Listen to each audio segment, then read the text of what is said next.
नमस्कार प्रिय दर्शकों, एक बार फिर स्वागत है आपका हमारे नए वीडियो में। प्रिय दर्शकों, आज फिर हम नया वीडियो नई जानकारी लेकर हाजिर हुए हैं। प्रिय दर्शकों, आज का ये वीडियो बहुत ही खास और मोटिवेशनल है, बड़ा ज्ञानवर्धक है। प्रिय दर्शकों, आज जो कहानी हम आपको सुनाने जा रहे हैं यह एक बाज पक्षी की कहानी है। ये कहानी बड़ी मोटिवेशनल है, बड़ी ज्ञानवर्धक है। ये दर्शकों, ये कहानी आपको आपके जीवन में ढेर सारी प्रेरणा देने वाली है। इस कहानी को आप अपने बच्चों को ज़रूर सुनाएं। यदि आप भी चाहते हैं आपके बच्चे अपने जीवन में ऊंची उड़ान उड़े, तो कभी भी विफल ना रहे, तो प्रिय दर्शकों, ये कहानी आप अपने बच्चों को ज़रूर सुनाइएगा। प्रिय दर्शकों, सब माता पिताओं की ऐसी ख्वाहिश होती है कि उनके बच्चे हमेशा ऊंची उड़ान उड़े, वो कभी भी विफल ना रहे। दर्शकों, हर माता पिता यही चाहता है। प्रिय दर्शकों, हर माता पिता अपने बच्चों को अच्छे संस्कार देने की कोशिश करता है, खूब पैसा लगाकर पढ़ाता है, लिखाता है, लेकिन तब भी बच्चे विफल हो जाते हैं। उनका सबसे बड़ा कारण क्या होता है, आज इस कहानी में आप जानेंगे। तो प्रिय दर्शकों, जो लोग इस कहानी को बड़े ध्यान से और चित्तमग्न होकर सुनते हैं, उन लोगों को मामला ये बिल्कुल समझ में आ जाएगा कि हम गलती कहाँ करते हैं। हमारे बच्चों के परवरिश में, हमारे बच्चों के लाड प्यार में, हमारे बच्चों की पढ़ाई लिखाई में आखिरकार ऐसी कौन सी हमसे गलतियां होती है जिसके कारण हमारे बच्चे विफल रह जाते हैं और वो कामयाबी को नहीं पा पाते हैं। प्रिय दर्शकों, वीडियो शुरू करने से पहले जो लोग हमसे नए जुड़े हैं वो हमारे चैनल को सब्सक्राइब कर ले, ताकि हमारा आने वाला हर वीडियो पहले आप लोगों तक पहुंच सके और आप उसका फ़ायदा उठा सके। शुरू करते हैं प्रिय दर्शकों आज की ये प्यारी सी कहानी, ये प्यारा सा वीडियो। प्रिय दर्शकों, बहुत समय पहले की बात है। एक राजा को उपहार में किसी ने दो बाज के बच्चे भेंट किए थे।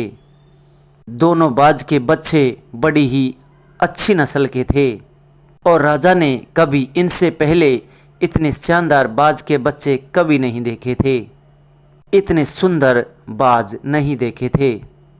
दर्शकों, अब राजा ने उनकी देखभाल के लिए एक अनुभवी आदमी को उनके लिए नियुक्त कर दिया। कुछ समय पश्चात जब राजा ने देखा कि दोनों बाज के बच्चे बड़े हो चुके थे और अब पहले से भी ज़्यादा शानदार लगने लगे थे, पहले से भी ज़्यादा सुंदर लगने लगे थे। प्रिय दर्शकों, राजा ने बाजों की देखभाल करने वाले आदमियों से कहा कि मैं इनकी उड़ान देखना चाहता हूँ, तुम इन्हें उड़ाने का इशारा करो। मैं ये देखना चाहता हूँ कि ये दोनों बाज के बच्चे कितनी ऊंची उड़ान उड़ सकते हैं, या फिर ये अभी तक उड़ना सीखे हैं या नहीं, तुमने इनको क्या क्या सिखाया है। दर्शकों, तब बाज की देखभाल कर रहे आदमी ने राजा की आज्ञा पाकर दोनों बाजों को उड़ने का इशारा किया। प्रिय दर्शकों, इशारा मिलते ही दोनों बाज उड़ान भरने लगे, लेकिन एक बाज तो आसमान की ऊंचाइयों को छूने लगा, दूसरा कुछ ही ऊपर जाकर वापस उसी डाली पर आ बैठा जिस पर वो पहले बैठा था। ये दर्शकों, यह देखकर राजा को कुछ अजीब लगा। उसने बाज की देखभाल करने वाले व्यक्ति से पूछा कि क्या बात है, जहाँ एक बाज इतनी अच्छी उड़ान भर रहा है, वहीं दूसरा बाज उड़ना ही नहीं चाहता है। ऐसी क्या बात है, इस बाज की क्या तबीयत खराब है? यदि तबीयत खराब नहीं है तो क्या ये उड़ना नहीं जानता है? और यदि ये उड़ान भरना भी जानता है तो ये उड़ क्यों नहीं रहा है? दर्शकों, तब वो सेवक राजा से कहता है, जी हजूर, इस बाज के साथ शुरू से ही कुछ समस्या है, वो इस डाल को छोड़ता ही नहीं है और थोड़ी बहुत उड़ान भरने के बाद वो फिर से इसी डाल पर आकर बैठ जाता है। प्रिय दर्शकों, उस राजा को दोनों ही बाज बड़े प्रिय थे और वो राजा दूसरे बाज को भी उसी तरह उड़ता हुआ देखना चाहते थे।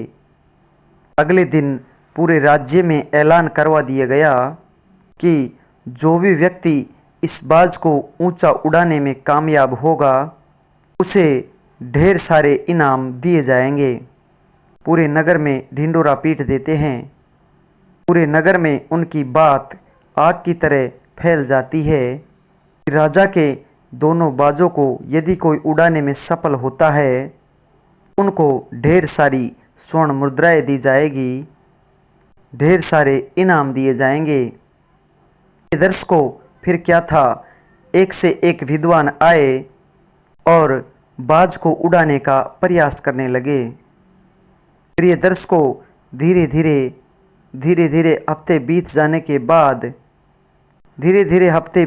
के बाद भी बाज का वही हाल था। थोड़ा सा उड़ान भरता और वापस उसी डाली पर आकर बैठ जाता। बड़े बड़े ज्ञानी, बड़े बड़े पक्षियों को पालने वाले विद्वान लोग फेल हो जाते हैं। कोई भी आदमी उस बाज को उड़ाने में सक्षम नहीं हो पाया। दर्शकों, एक दिन कुछ अनोखा हुआ। राजा ने देखा कि उसके दोनों बाज एक दिन आसमान में बड़े अनोखे उड़ रहे हैं, बड़े आराम से उड़ रहे हैं और बहुत ऊंची उड़ान उड़ रहे हैं। इस दृश्य को देखकर राजा भी अचंभित हो जाता है। राजा को अपनी आंखों पर यकीन नहीं हुआ और उन्होंने तुरंत उस व्यक्ति को पता लगाने के लिए कहा कि जिसने ये कारनामा करके दिखाया है। राजा तुरंत आदेश करते हैं कि जिसने भी इस बाज को ऊंची उड़ान उड़ाया है उस व्यक्ति का तुरंत पता लगाओ। वो व्यक्ति कौन है जिसने इस बाज को उड़ाया है, क्योंकि बड़े बड़े विद्वान लोग, बड़े बड़े ज्ञानी लोग, बड़े बड़े पक्षियों को पालने वाले लोग विफल हो गए, लेकिन आज ये बाज बड़ी उड़ान उड़ रहा है। प्रिय दर्शकों, राजा के सैनिक उस व्यक्ति का पता लगाने में जुट जाते हैं और उसका पता लगा भी लेते हैं। ये दर्शकों, अगले दिन दरबार में उस व्यक्ति को वो हाजिर करते हैं। ये दर्शकों, ये व्यक्ति कोई और नहीं, एक किसान था। किसान को दरबार में हाजिर किया जाता है। दरबारियों ने राजा को बताया, इसी किसान ने इस बाज को दूसरे बाज की तरह ऊंचा उड़ाने के लिए कामयाबी हासिल की है। इसी किसान ने इस बाज को ऊंची उड़ान उड़ाई है।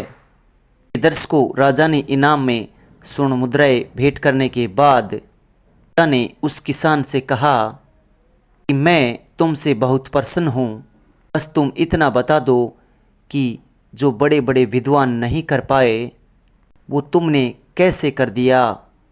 आखिरकार इस बाज को ऐसा कौन सा मंत्र पढ़ा दिया जिसके बाद ये बाज ऊंची उड़ान उड़ने लगा है। बस हम आपसे इतना जानना चाहते हैं और हम आपको और भी ढेर सारी स्वर्ण मुद्राएं देंगे। दर्शकों, तब किसान राजा के दरबार में हाथ जोड़कर राजा से कहता है, मालिक, मैं एक साधारण सा किसान हूँ। मैं ज्ञान की ज़्यादा बातें नहीं जानता। मैंने तो उस डाल को ही काट दिया जिस डाल का ये बाज आदी हो चुका था और डाल को काटने के बाद ये बाज अपने साथी बाज की तरह आसमान में उड़ने लगा। जब वो डाल ही नहीं रही तो ये बाज भी अपने साथी के साथ ऊंची उड़ान उड़ने लगा। बस महाराज, मैंने यही किया है, मैंने उस डाल को ही काट दिया जिस पर ये बाज उड़ान भर के थोड़ी दूर जाकर वापस आकर बैठता था, जिस डाल पर बैठता था, क्योंकि वो डाल इस बाज को बहुत प्रिय थी। डाल का ये बाज आदी हो चुका था। डाल को ये बाज छोड़ना नहीं चाहता था, उसे खोना नहीं चाहता था। उसी डाल के कारण ये बाज अपनी उड़ान तक भूलता जा रहा था, इसलिए मैंने उस डाल को ही काट दिया। प्रिय दर्शकों, उस किसान की इस बात को सुनने के बाद राजा बड़ा प्रसन्न होता है और किसान को और भी ढेर सारी स्वर्ण मुद्राएं देता है। दर्शकों, वो किसान और भी बातें बताता है कि ये सब हमारे साथ भी ऐसा ही होता है।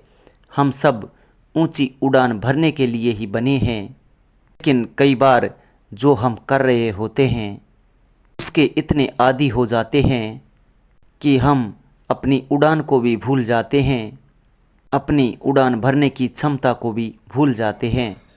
दर्शकों, ये कहानी यहाँ समाप्त होती है। दर्शकों, हम उम्मीद करते हैं आज की ये कहानी आपको बेहद पसंद आई होगी और इससे आपको कुछ सीख भी मिली होगी। प्रिय दर्शकों, अगर हमारा वीडियो आपको अच्छा लगा है तो लाइक शेयर कमेंट करके ज़रूर बताइए और साथ ही जो लोग हमसे नए जुड़े हैं वो हमारे चैनल को भी सब्सक्राइब कर ले।